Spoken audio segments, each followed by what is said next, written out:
مولاي صل وسلم دائما ابدا على حبيبك Bismillahirrahmanirrahim. Assalamualaikum warahmatullahi wabarakatuh.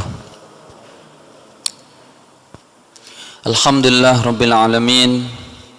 Wabihi nasta'in ala umurid dunya waddin. Ashhadu an la ilaha illallah wa ashhadu anna Muhammadan abduhu wa rasuluh. Allahumma salli ala sayyidina Muhammad wa ala alihi wa ashabihi ajma'in, amma ba'du. Jamaah salat subuh yang dirahmati Allah Subhanahu wa taala, kita lanjutkan kembali pengajian Jumat subuh pagi kita pada hari ini. Kita masuk hadis nomor 1034. Sekali lagi hadis nomor 1034. Bismillahirrahmanirrahim. Qala Rasulullah sallallahu alaihi wasallam. Rasulullah sallallahu alaihi wasallam bersabda,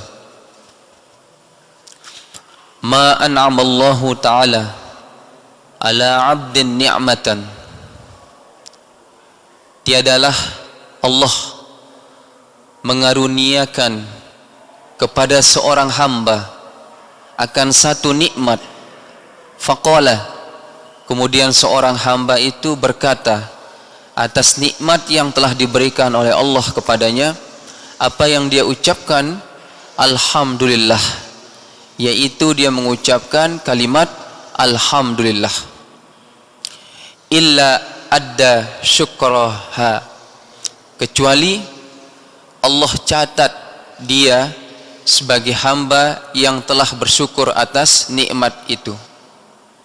Nah, fa in qala hasaniyata, maka jikalau orang yang sudah mengucapkan alhamdulillah kemudian mengucapkan lagi kalimat alhamdulillah itu untuk kedua kalinya, jaddallahu lahu sawabaha, maka Allah akan memperbaharui kembali apa yang dia ucapkan itu sebagai pahala baginya. Fa in qala laha asalisata, maka jikalau dia mengucapkan kalimat alhamdulillah itu untuk ketiga kalinya, ghafarallahu lahu dzunubahu, maka Allah akan mengampuni baginya dosa-dosanya. Nah, inilah kelebihan kita mengucapkan namanya kalimat hamdalah atau ucapan alhamdulillah. Ketika Allah memberikan kita nikmat, baik nikmat itu berupa nikmat yang tampak ataupun berupa nikmat yang tersembunyi atau yang tidak tampak. Begitu kita mengucapkan pertama kali kalimat alhamdulillah, maka pertama Allah mencatat kita sebagai hambanya yang bersyukur. Kemudian kita mengucapkan lagi kalimat itu. Tidak cukup kita mengucapkan dengan satu kali saja, kita mengucapkan lagi untuk kedua kalinya kalimat alhamdulillah, maka Allah akan memperbaharui pahala kita dari ucapan kalimat alhamdulillah. Kemudian untuk ketiga kalinya dia mengucapkan kalimat alhamdulillah itu, apa yang Allah berikan kepada kita? Ghufirallahu lahu dzunubahu, maka Allah akan ampuni dosa-dosa kita. Nah, inilah kelebihan namanya kita mengucapkan kalimat alhamdulillah ketika kita mendapat nikmat. Memang kalimat ini sering-sering kita ucapkan, sebagaimana tuntunan dalam Al-Quran itu, wa amma bi ni'mati rabbika fahaddis, dan adapun nikmat yang telah Allah atau Tuhanmu berikan kepada engkau, fahaddis, maka sering-sering engkau mengucapkannya. Ternyata ganjaran atau balasan bagi orang yang mengucapkan kalimat alhamdulillah itu tiga. Satu, kita tercatat sebagai hamba yang bersyukur. Semakin kita banyak bersyukur, maka semakin banyak Allah akan menambah nikmat kita. Dua, tercatat juga sebagai pahala. Yang ketiga, nah ini yang terpenting, yaitu Allah akan hapuskan dosa-dosa kita. Dengan cara kita mensyukuri nikmat Allah ini melalui ucapan alhamdulillah. Itu baru ucapan. Bagaimana dengan yang lain? Seandainya bentuk syukur kita itu kita wujudkan dalam bentuk perbuatan. Kita tidak cukup dengan mengucapkan kalimat alhamdulillah, tapi kita wujudkan, kita implementasikan dia dalam bentuk perbuatan. Setiap nikmat yang diberikan oleh Allah, kita bersyukur dalam bentuk perbuatan, yaitu ibadah. Nah, bagaimana pahala dan ganjaran jikalau kita lakukan segala nikmat yang Allah berikan itu dalam bentuk ibadah. Nah, inilah sekali lagi kelebihan kita, namanya mengucapkan kalimat alhamdulillah. Rawahul Baihaqi an Jabir. Hadis ini diriwayatkan oleh Baihaqi dari Jabir. Selanjutnya hadis nomor 1035. Qala Rasulullah sallallahu alaihi wasallam. Rasulullah sallallahu alaihi wasallam bersabda, "Ma anfaqa rajulu fi baitihi."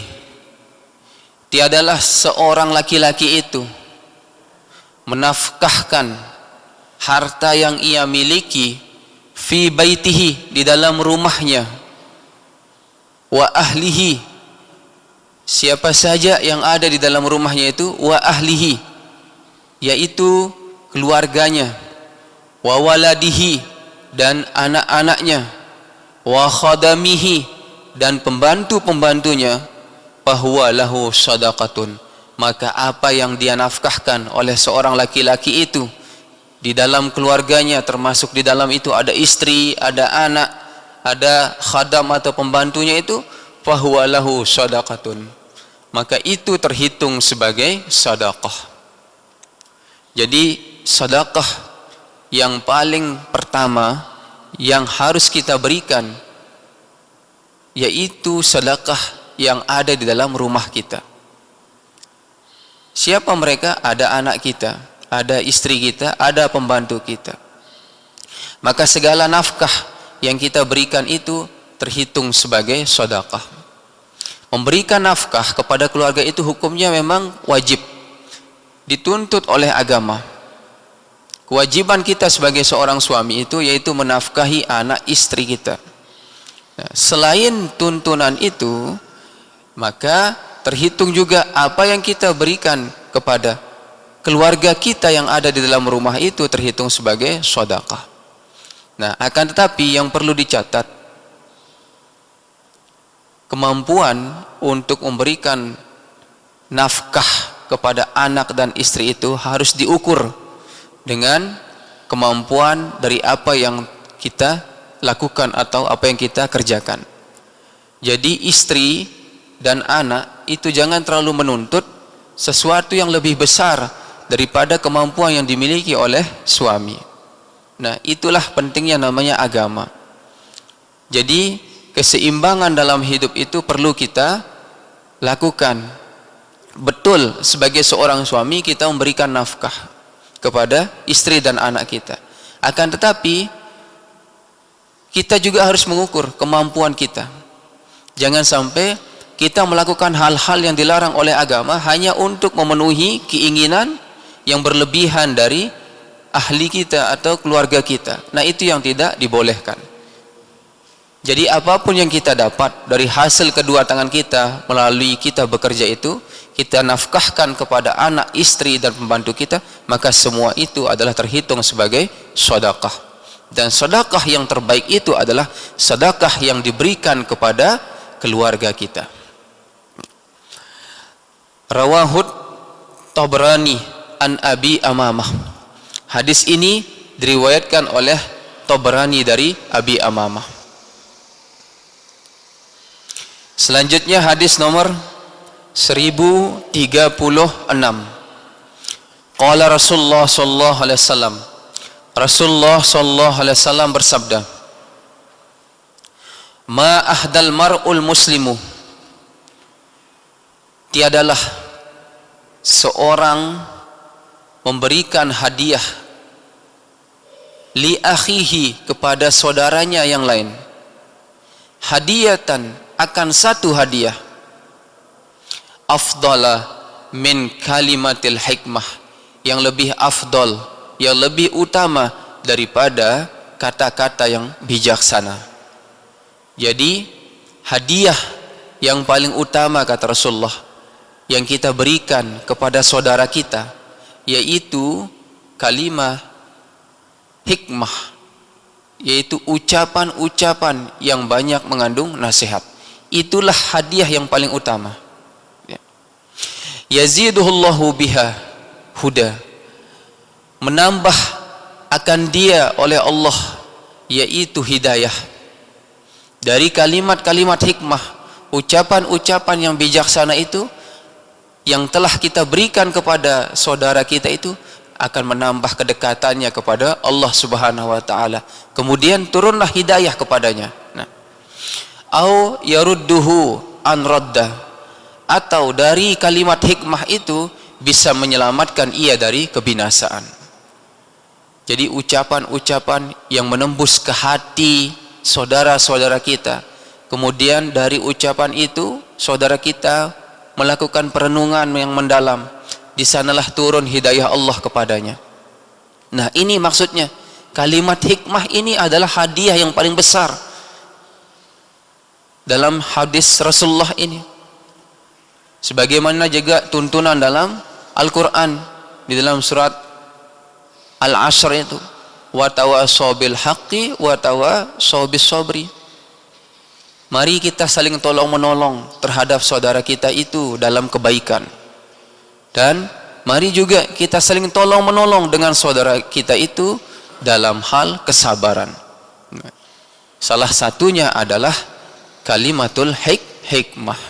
Itulah hadiah yang terbesar.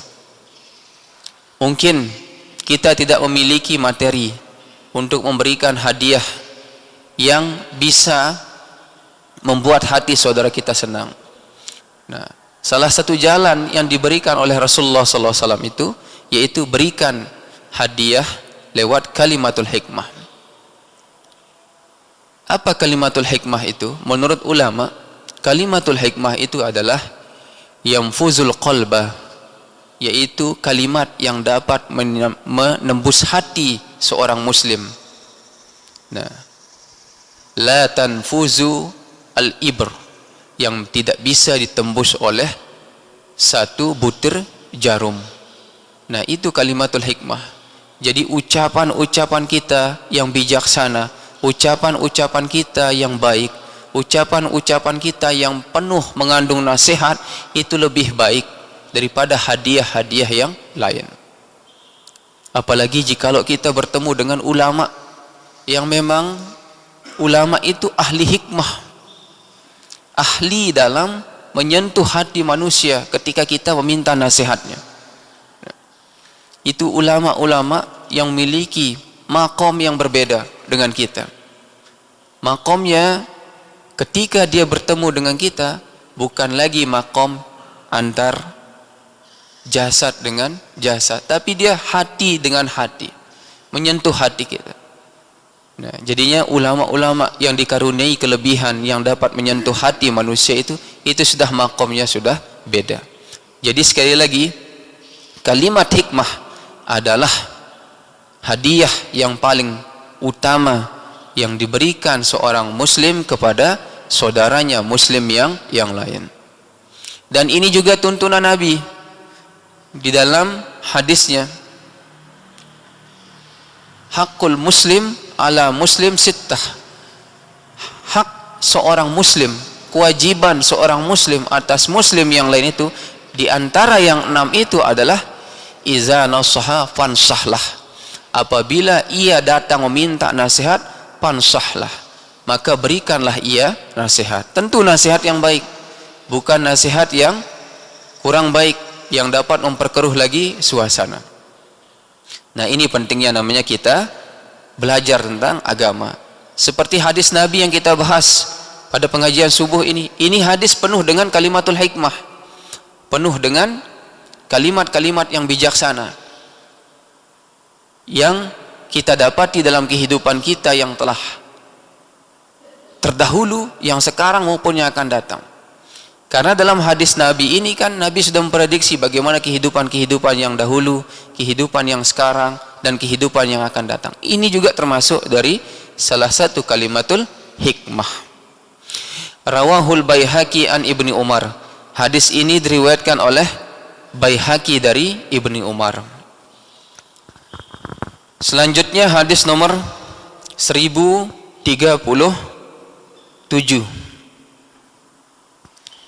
Qala Rasulullah sallallahu alaihi wasallam. Rasulullah sallallahu alaihi wasallam bersabda, "Ma yusibul muslima." Tiadalah ditimpa akan orang yang muslim itu min nasabin, dari suatu ketimpaan, artinya dari suatu musibah, wala wasabin, dan tiadalah dia ditimpa dari suatu kelelahan, wala hammin, dan dari satu kesusahan, wala huznin, dan dari satu kesedihan, wala azah, dan tiadalah dia ditimpa dari satu penyakit, wala ghamma hatta syaukati yushakuha, dan tiadalah dia ditimpa oleh suatu benda, yaitu duri yang menusuk ke dalam tubuhnya, illa kafarallahu biha min khatayahu, kecuali apa-apa yang ditimpakan kepadanya berupa sesuatu yang tidak nikmat atau sesuatu yang tidak memberikan dia kesenangan, maka janji Allah, illa kafarallahu biha min khataya, kecuali itu adalah kafarat sebagai penggugur biha kepada orang yang ditimpakan atas sesuatu yang tidak dia senang itu, min khatayahu, dari kesalahan-kesalahan yang ia telah lakukan. Nah, jadi Nabi mencontohkan salah satu kasih sayang Allah, yaitu dengan cara Allah memberikan kita sesuatu yang tidak kita senangi. Kita ditimpakan, diberikan sesuatu yang tidak kita senangi, baik itu berupa rasa sedih, baik itu berupa rasa lelah, baik itu berupa satu penyakit, atau satu buah duri yang menusuk ke dalam kaki kita atau ke dalam badan kita, maka semua yang ditimpakan kepada kita itu, semuanya itu adalah kafarat, penebus dari segala kesalahan-kesalahan yang telah kita lakukan di atas dunia ini.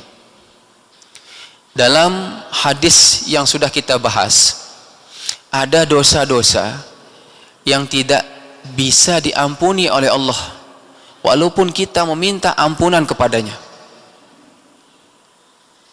Lantas bagaimana cara Allah memberikan kita ampunan dari dosa-dosa yang telah kita lakukan?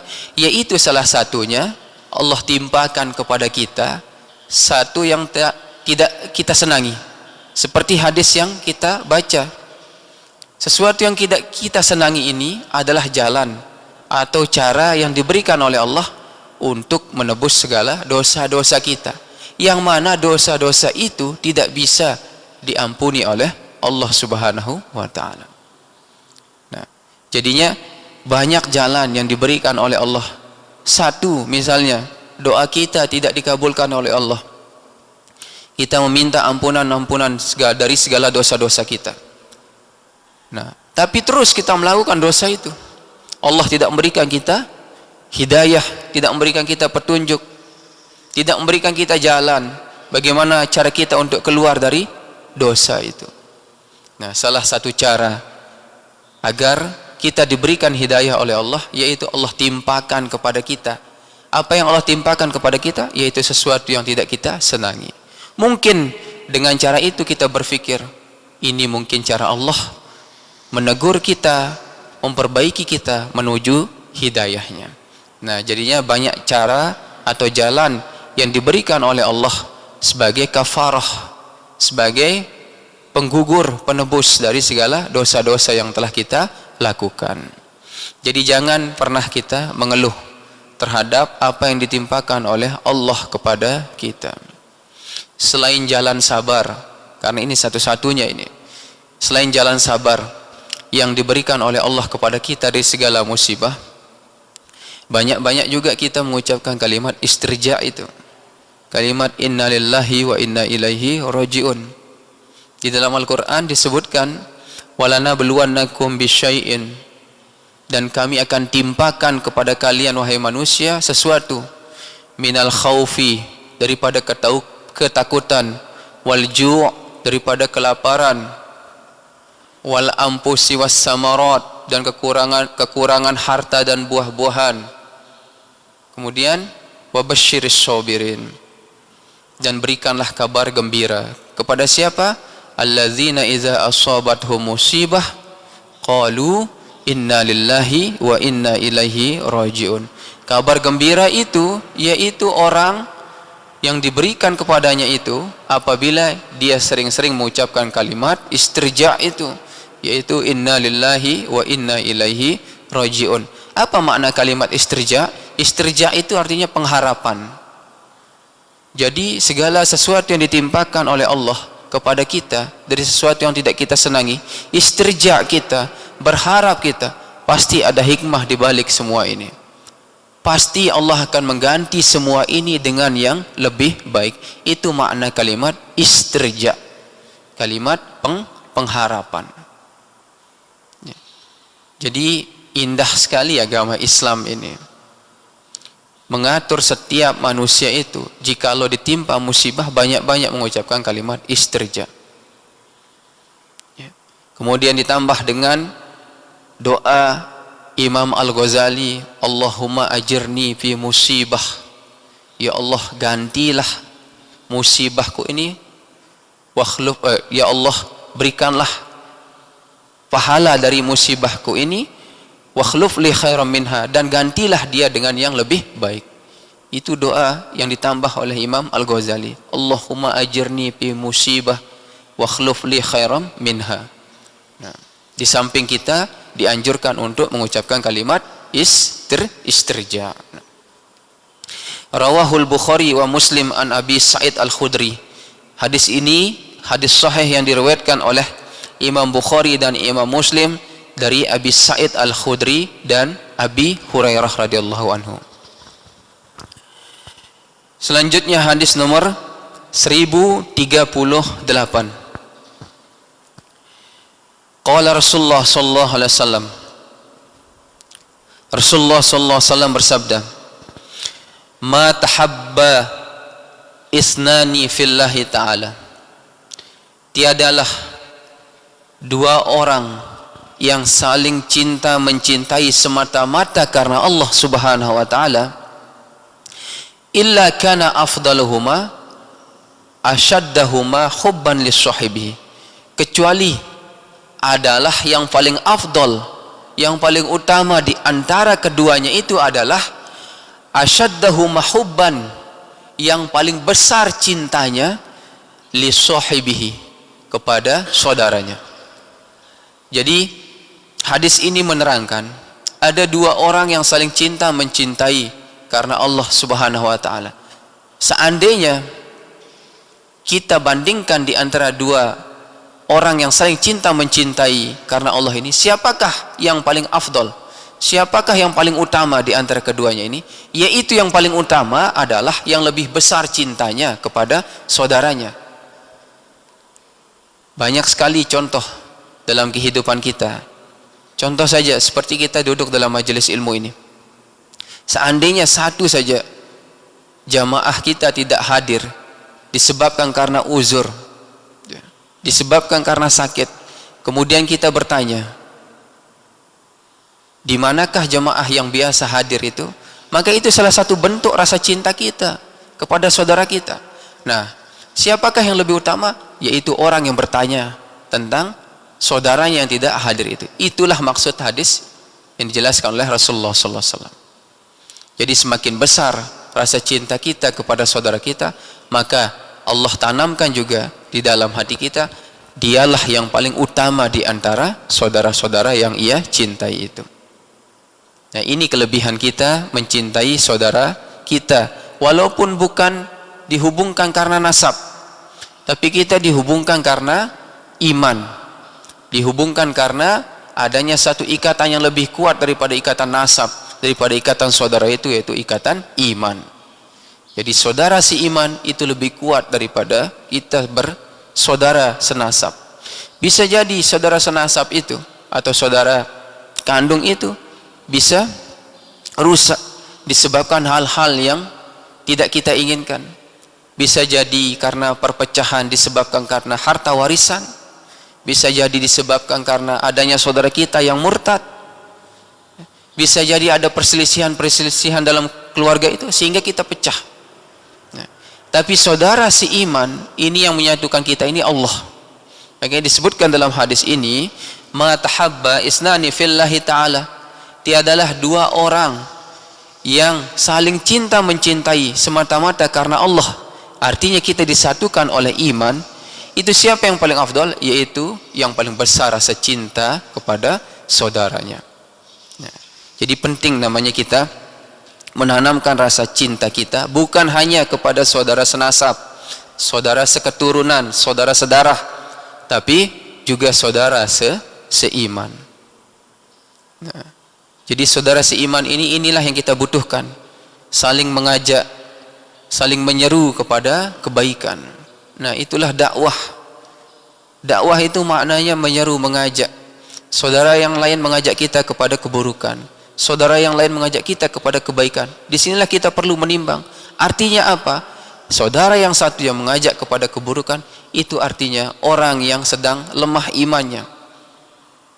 Saudara yang lain mengajak kita kepada kebaikan, itu artinya mereka yang kuat imannya. Nah, inilah yang kita harus perlu pelihara, kita perlu jaga. Rawahu Al-Bukhari an Anas. Hadis ini diriwayatkan oleh Imam Bukhari dari Anas. Selanjutnya hadis nomor 1039. Qala Rasulullah sallallahu alaihi wasallam, Rasulullah sallallahu alaihi wasallam bersabda, "Ma taraktu ba'di finnas." Tiadalah aku tinggalkan setelah wafatku kepada kalian wahai manusia. Artinya setelah wafat Rasulullah sallallahu alaihi wasallam, maka manusia akan diguncang oleh apa? Fitnatan, akan satu fitnah. Adarra ala rijal, yang mana fitnah ini memberikan banyak kemudaratan bagi laki-laki. Apa fitnah yang memberikan banyak kemudaratan bagi laki-laki itu? Minan nisa, yaitu perempuan. Jadi fitnah kita ini laki-laki. Setelah wafatnya baginda Rasulullah sallallahu alaihi wasallam, yaitu fitnah yang datang dari wanita. Bisa jadi itu datang dari istri kita, fitnah itu. Bisa jadi datang dari anak kita yang perempuan. Jadi ini perlu kita jaga. Wanita-wanita yang ada dalam lindungan kita ini fitnah ini. Perlu kita jaga mereka dengan ilmu-ilmu agama. Jangan sampai mereka terlalu hidup melampaui batas di luar agama. Apalagi sekarang ini akhir zaman. Akhir zaman ini kita lihat hari demi hari, bulan demi bulan, tahun demi tahun, dunia ini mengalami kekacauan, terus berubah dunia ini. Yang dulu, kehidupan yang dulu yang kita senangi tenang, sekarang terasa tidak tenang. Karena perubahan zaman, terus perubahan zaman, bukan berubah menjadi lebih baik, akan tapi berubah menjadi lebih buruk. Nah, di sanalah perlunya kita menjaga wanita-wanita yang ada dalam lindungan kita. Jangan sampai mereka itu menjadi fitnah bagi diri kita. Bukankah nabi-nabi terdahulu itu difitnah oleh wanita? Nabi Yusuf difitnah oleh wanita. Kemudian begitu juga Nabi Ismail, seorang istrinya yang bernama Allamah. Allamah ini istri dari Nabi Ismail. ketika dia ditinggal oleh Nabi Ismail sendirian di dalam rumah, bapaknya Nabi Allah Ibrahim itu datang ke rumah Nabi Ismail, kemudian bertanya, di manakah laki-laki yang memiliki rumah ini? Dia sedang keluar. Kemudian Nabi Ibrahim bertanya lagi kepada istri dari anaknya, dan Allamah itu tidak mengetahui bahwa itu adalah bapaknya dari Nabi Ismail.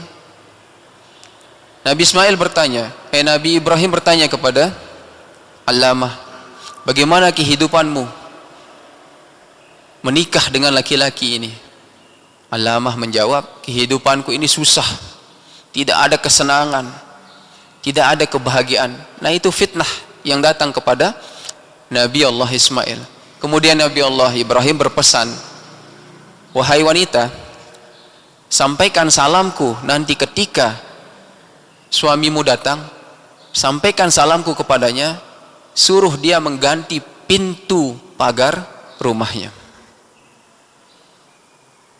Ketika Nabi Ismail pulang, kemudian dia bertanya kepada istrinya, adakah seorang yang datang ke rumah kita? Kemudian istrinya menjawab, ada seorang laki-laki tua dengan ciri-ciri seperti ini, seperti ini. Kemudian Nabi Ismail bertanya lagi, apakah pesan yang ia sampaikan? Pesan yang ia sampaikan, ia berpesan kepadaku untuk mengganti pagar pintu rumahnya. Seketika itu pula Nabi Ismail menceraikan istrinya. Itu maknanya itu. Karena dia tidak merasa senang hidup dengan Nabi Allah Ismail. Nah, itu fitnah-fitnah seperti itu.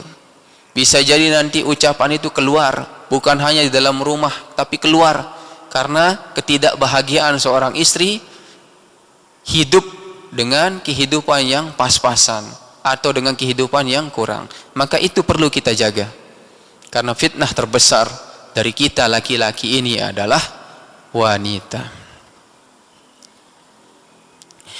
Rawahu Tirmizi an Usamah. Hadis ini diriwayatkan oleh Tirmizi dari Usamah.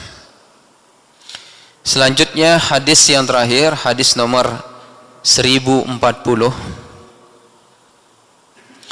Qala Rasulullah sallallahu alaihi wasallam.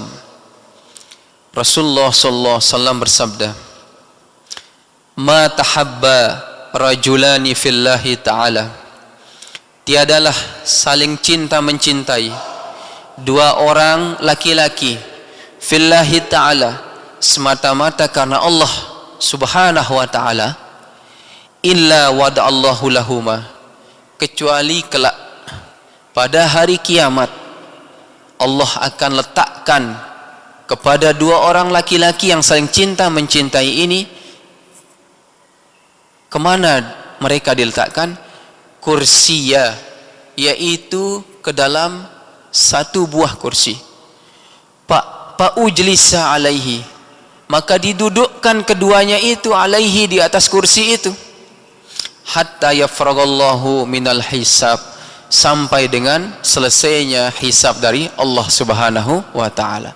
Nah, ini hadis nomor 1040 ini ada kaitannya dengan hadis nomor 1038. Jadi orang yang saling cinta mencintai karena Allah, semata-mata karena Allah, kelak mereka akan dikumpulkan di padang mahsyar bersama orang yang dia cintai. Kemudian dari hadis nomor 1040 ini, mereka akan dikumpulkan, didudukkan di dalam satu kursi.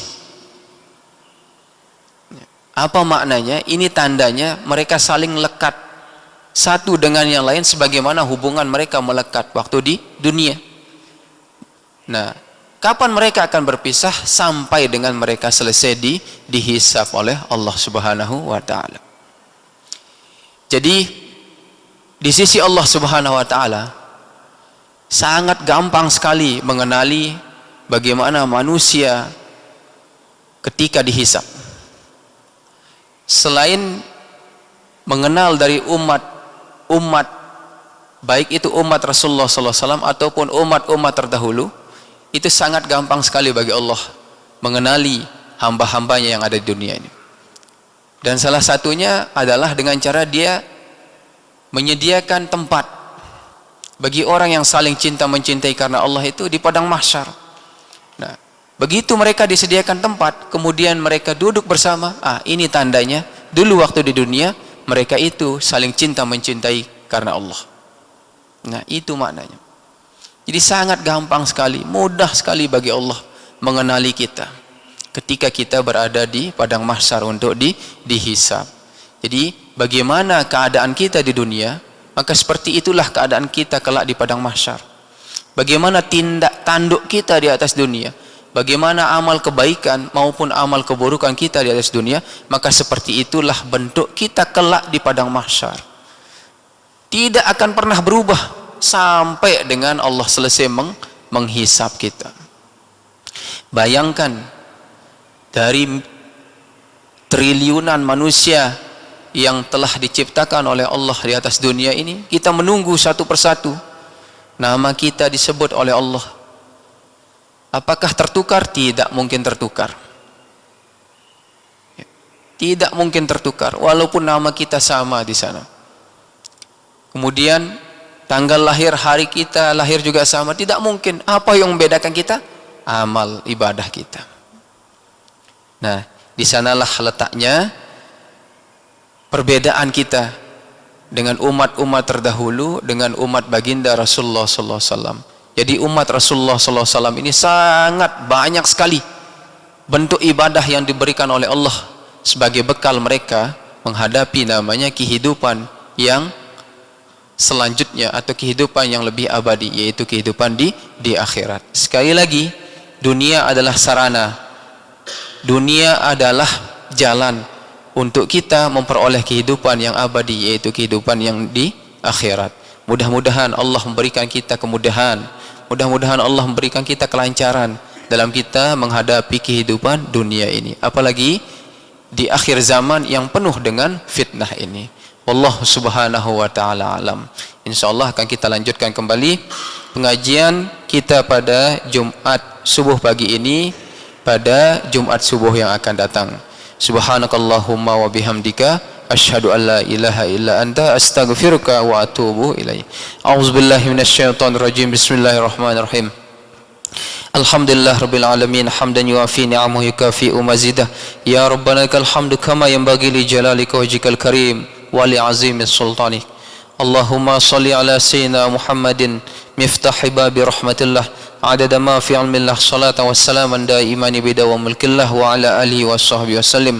Allahumma ighfir lana wa li walidina warhamhum kama rabbawna saghara wa li jami'il muslimin wal muslimat wal mu'minina wa ummatal ahya'i minhum wal amwat. Allahumma ighfir lahum warhamhum wa'afihim wa'fu anhum. Allahumma inna na'udzubika min ilmin la yanfa wa min qalbin la yakhsha wa min nafsin la tashba wa min da'watin la yustajabu lah. Allahumma inna nas'aluka min husnil khatimah wa na'udzubika min su'il khatimah. Rabbana atina fid dunya hasanah wa fil akhirati hasanah wa qina azabannar. Subhana rabbika rabbil izzati amma yasifun wa salamun alal mursalin walhamdulillahi rabbil alamin. Wassalamualaikum warahmatullahi wabarakatuh.